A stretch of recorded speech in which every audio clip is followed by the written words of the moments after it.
Ladies and gentlemen, welcome to the Tim Dillon Show. We are here and we are going to discuss the news of the day. And we are going to treat it with respect because a lot of people forget these are real people that we talk about all the time here. And these people deserve respect. And that's what we do. We give them respect. We got these. Now, how much did these on Amazon run us? They're alleging that Chrissy Dope's husband has a secret cross-dressing life. He spent all that money on cosmetic surgery. You still don't look better than your husband. That's crazy. That's horrible, man.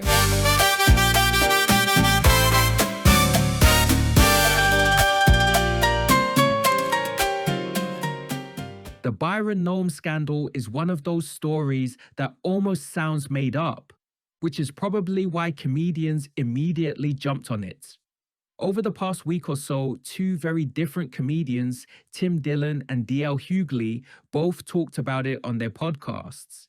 They approached the situation in very different ways, but they arrived at a similar point. The gap between what politicians say publicly and what they do privately can be enormous. At the center of the controversy is Kristi Noem and her husband Byron Noem. Allegations circulating online describe Byron's involvement in what has been called a bimboification fetish scene. Reports claim he paid webcam models for explicit role-play sessions and personalized interactions. I knew that someone eventually would say this, and I really pride myself on protecting my clients' identities. I have talked to notable people and have never said a word about them. And still would never, okay? I don't build my career off of exposing people. This was a special circumstance. I was not the first person to break this news. I commented on something being like, this was one of my clients because, yes, he was. You can read the article. I just think it's insanely hypocritical for what his wife does, the politics that they're involved in, for them to be so against trans people and then to be dressing up the way that he does behind closed doors. I do not respect, and I think it's really weak whenever people have these views, but they aren't living a life that lines up with those views. And I'm not saying that cross-dressing, sissification, whatever you want to call it, is the same as being trans, but I am saying you're dabbling in lifestyle behaviors that are very different than what you are publicly going against. And that's what I don't like. Some of the details were so unusual that the story spread quickly online and immediately caught the attention of comedians and commentators. That's where Tim Dillon comes in. On his podcast, Dillon turned the entire situation into a long, satirical breakdown of political hypocrisy. I don't know anything about the Noem household. I don't know Kristi Noem. I know she shot her dog in the face. And then she kind of made a mess of the Homeland Security thing. Now she's got a husband named Byron, and he likes cross-dressing. And he likes having the big tits, the milkers. So now he's been dressing up and paying adult entertainers to talk dirty, I guess, in like a chat room or something. Noem husband paid $25 a minute for dirty talk as she reveals his unusual kink. Noem's cross-dressing husband, Byron Noem, paid online models up to $25 a minute to talk dirty to him, and he was a needy client with an unusual kink for yoga pants, according to one of the women. Lydia Love, a webcam model on the website CamSoda, definitely remembers Noem's face, but said, "There's no way I could ever forget those fake boobs." She told the Times of London of the 56-year-old father of three who was one of her clients. Well, what is this? Iran hacked all of these people, and they got Kash Patel dancing, and they got this guy out with his tits. The cam girl said Noem liked to play the submissive role in the chats where he paid up to, we paid $25 a minute. He would try to talk more feminine. His kink was yoga pants. Love, who's called a femdom in online communities, told the Times he wanted to be the star of the show and really show off. I would hype him up. Some people are just looking for that.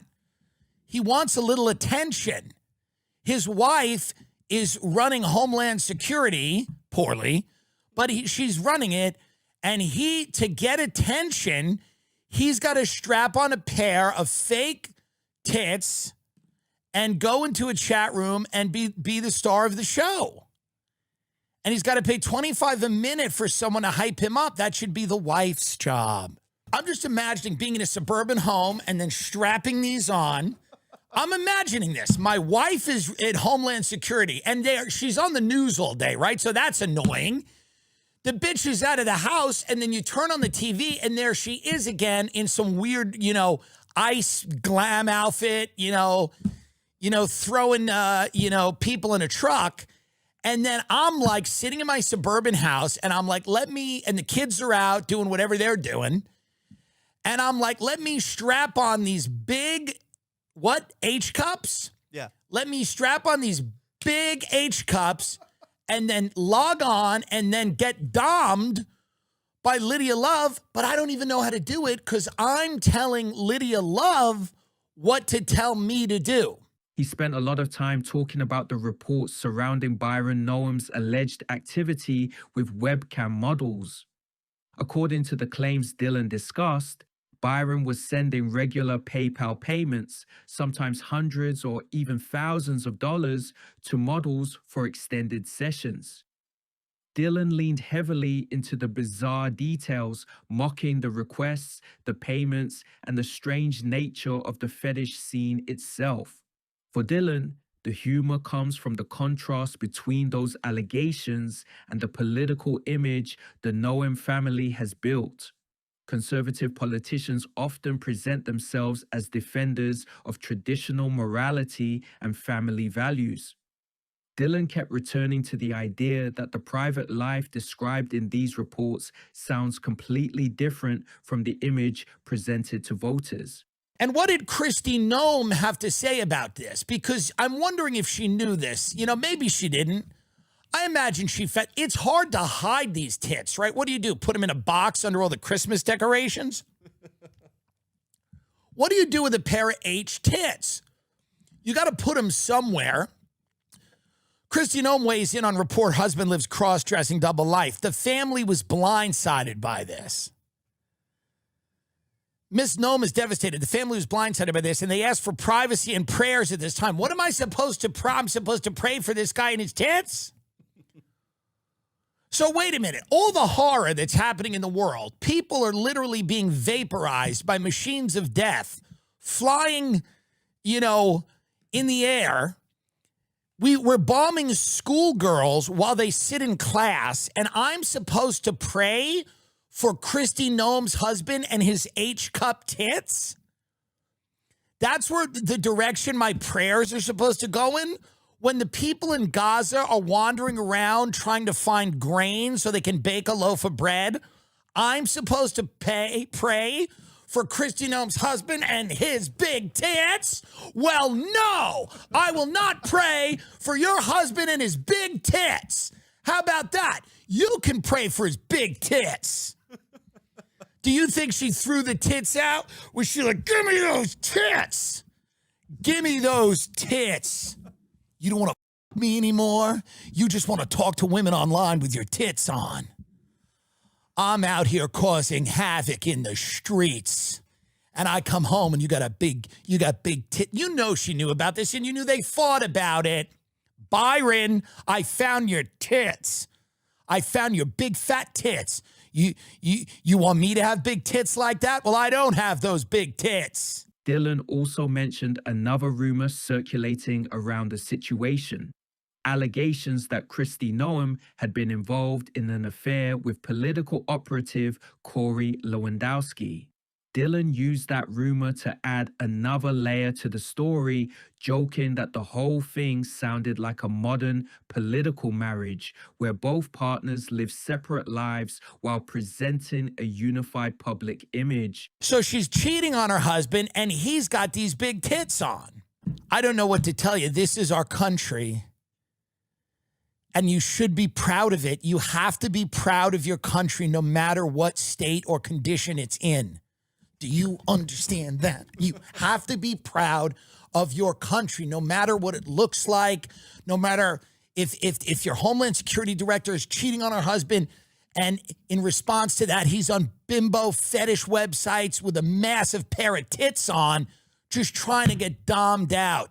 You have to be proud of your country. It doesn't matter what it looks like. You can't expect perfection from people. You really can't. His fetish was 3,000 cc plus boobs, according to one of the models who communicated extensively with him. What a great word, extensively. There's a reference to custom-made XXL implants that can hold more than 3,000 cubic centimeters of saline per breast, far greater than surgeons typically recommend. So I don't think I have those. I think we just went on Amazon and got whatever we could get. His kink is for huge, ridiculous boobs. He wants ridiculous, massive tits. And he wants to wear them and feel what it's like to be an objectified bimbo. He's sick of being the man and wearing the pants all the time. He wants to be a bimbo, an objectified bimbo with big, silly tits. Here's the deal. You have to just, take it as it comes. And, this is an embarrassment for their family. But own it. Own it. She's trying to shrink from the limelight and saying, well, just thoughts and prayers, and, it's blindsided our family. She should have said, my husband likes tits, big tits, bigger tits than you could even imagine. Tits so big, they're cartoonish and silly. But while Dillon leaned into the chaos of the story, D.L. Hughley took a more direct approach. On his podcast, Hughley focused less on the strange details and more on what he believes the situation says about hypocrisy in politics. You spend all that money on cosmetic surgery, you still don't look better than your husband. That's crazy. That's horrible, man. Hey, of course your husband got to sit there when they hear about your sexual exploits with your side dude when you wearing your panties. Of course he got to do that. They were trying to ban drag shows everywhere but in their house. That's crazy, man. No competition at all. Did they have more costume changes than the cast of Hamilton? Oh my God. But it's always these sacrilege. That's why the people are mad, because she's from what, Dakota? Yeah. Even the statues of Mount Rushmore were like, we knew it. But the craziest thing is that apparently, like, an immigrant worker was the one who turned him in. Yeah. Right. Yeah, listen, I'm going to El Salvador, but that dude wears panties. His point was blunt. If politicians spend their careers attacking certain lifestyles, they should expect serious scrutiny if evidence appears that those same behaviors exist in their personal lives. When you look at both comedians' reactions side by side, you can see they are addressing the same issue from different directions. Tim Dillon treats the story as proof that modern politics often looks like theater. Politicians present a carefully crafted persona designed to appeal to voters, while their private lives can be far more complicated. D.L. Hughley treats the same situation as a lesson in hypocrisy. If someone builds a career attacking certain lifestyles or behaviors, Hughley believes it becomes extremely difficult to maintain credibility when similar behavior appears closer to home. And that is why stories like this spread so quickly online.